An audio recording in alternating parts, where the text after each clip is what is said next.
Welcome back. And recently on News Channel 8, we did an expose on a lady who was involved in the John H. Woodson High School problem. She had questions of her own. She investigated on her own and only got about half of the information she was looking for. T. Roy Augustin interviews this woman and does a follow-up report on this extreme story. Here to give you an update on the incident that happened in Woodson, late last month. I have with me Miss Pickard, the mother of two individuals that were attending the school, and she's going to give you an update on how the situation got about, what they're doing about it, and the condition that the girls are in, because I know they heard they were attacked by many other students, and 16 students, matter of fact, and she's going to give the public an insight of what is going on right now.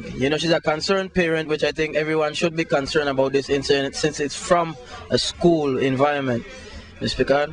Yes. Good morning. Good morning. First of all, I'd like to start off by thanking everybody that stopped me, especially the elderly people that stopped me to tell me not to give up and to keep doing what I'm doing. And this affect my children, but unfortunately and fortunately for us, they treating my children, with respect. Well, more than fair. Okay, that's too good. Fair compared to how they treating other students. Okay. And I have still some issues and still some thanks to give, right? Tia, my niece, her baby daughter, they separated her from her sister and they sent her to one school and sent her sister to the next school. Now, I wonder now, should I offer now to pay her for the money to buy her clothes all over again? Because they ain't offering no help. They just transfer her. We want her back. We want to stay together as a family. The police report, like I was explaining to you before, when I went for the police report about the incident before my youngest daughter, Zalisha, they can't find it. It gone. Poof. Right? I left messages. Nobody can call me back yet. Chief Benta, he has had a girl for Fridays, now 2 Fridays. They stayed there till late, maybe around 8 o'clock in the night.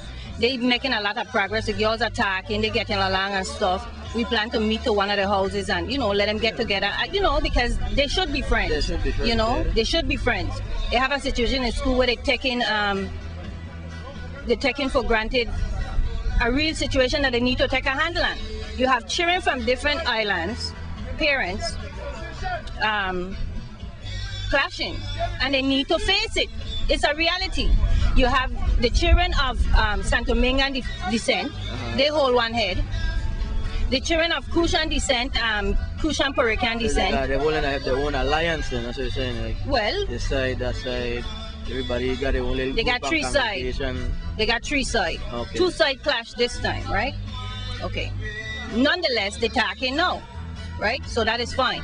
We still need the police report because it still do something to my data. Yeah, that should be very much of a concern. Okay, you said to separate them. Is this for like safety reasons? What safety? Whose safety? That's what I'm No, it can't be. Because Tia should be with her sister and her cousins if she should be safe. Why send her to a school with another child that was on another side to do what? Protect herself again by herself? I think not. Anyway, beyond that, Miss Encarnacion spoke with me this morning at the school. I went to the school and Miss Smith, we spoke. They were very understanding. Zalisha and Zamarilyn will not have to sit the exam. They will continue with the grades. Zamarilyn with her 100 and Zalisha will whatever keep me satisfied. And that satisfies me. They're not separating my children. And I have to meet with them again later today to find out what else they're going to do because I haven't really sat down and spoke to them yet. Their health, they're fine. They're physically fine. Zalisha going to have a scar, a permanent scar for the rest of her life from Officer Samuel. I'm going to say this, right, because you're a concerned parent, which I think everybody should be concerned. It's a school environment. The PTAs are put there for a very important reason, and I think the parents should actually turn out to these to prevent certain things like this from coming out. I mean, turn out to the meetings for what? What do they do in the meetings? It's over and over, the same thing over and over and over. Why would you fix a school and leave the debris there for them to hit my child in her temple? They could have killed my child. They owe. Okay. Wow. Ain't much I could say on that, right? Because like I said, you did the story at West earlier, so I'm getting a follow-up on what's taking place. My main concern is that your kids are alright. Because if, for 3 girls to be jumped, that's horrific. It was 6 against 16. Yeah, that's horrific. Just being jumped on a And it's hole. happening in more than that school. You have the Central High School. You have my niece, Jeline. She goes to that school by herself, and she have the same thing every day with family members of the one in that school.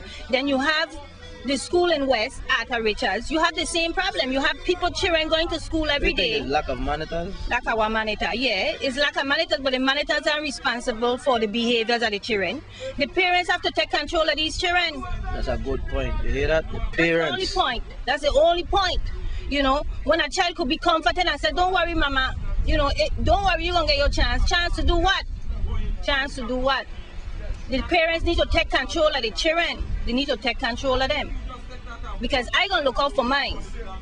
I going to take responsibility for what mine do. Okay? What they doing what they're supposed to do, and they going to get what they want, what they need. If I feel what they want, they going to get it. And nobody ain't going to take advantage of my children over my dead body. Okay, very concerned parent. You know, this incident was late last month at Woodson. You know, it's a very serious situation. We need to actually look more into detail as to what's going on in the schools to prevent more incidents like this from happening. And I'm here with Miss Pickard, which you see that she's very much angry about how everything is being dealt with. You know, and I can't say I know how she feels because I'm not going through that right now. But the message she's saying is the parents need to be more involved with their kids, right? Yeah, we need a lot of that in the island. We need more monitors. And more monitors if you can get that. We definitely need more monitors. Reporting from Frederickstad with Miss Pickard, I'm T-Roy for News Channel.